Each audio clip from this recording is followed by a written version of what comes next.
స్థానిక Vidyanagar church of God church లో director doctor గుమ్మడి Samuel ఆధ్వర్యంలో క్రిస్మస్ వేడుకలు ఘనంగా జరిగాయి.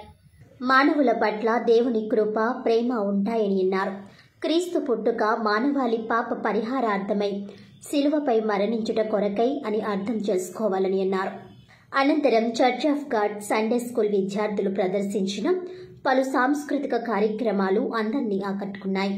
ఈ కార్యక్రమంలో చర్చ్ సభ్యులు K Suvarnaratnam, R Jacob Suman, Nageswararao, Srinivas, Ramesh, Sunny, Chiru, Sujan, Anuradha, Jyothi, Asika, Veni, Prabhavathi, doctor Sunitha, Sirisha, Baby తదితరులు పాల్గొన్నారు. కేబుల్ టీవీ ప్రేక్షకులందరికీ కూడా క్రిస్మస్ శుభాకాంక్షలు. Rajahmundry Vidyanagar church of God పక్షముగా దేవుని యొక్క దీవెనలు, దేవుని యొక్క కృప మీ అందరిపై ఉండేలాగా మేము ప్రార్థన చేస్తున్నాం. క్రిస్మస్ అంటే క్రీస్తు ఆరాధన, క్రైస్ట్ మాస్.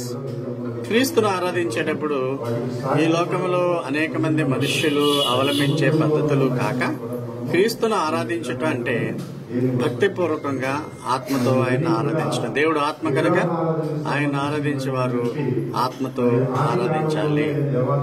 యేసు ప్రభువు ఆయన చెప్పినటువంటి స్వార్థ పరిచర్యలో భాగంగా నిన్ను వలె నీ పొరుగువాన్ని ప్రేమించము అన్నాడు.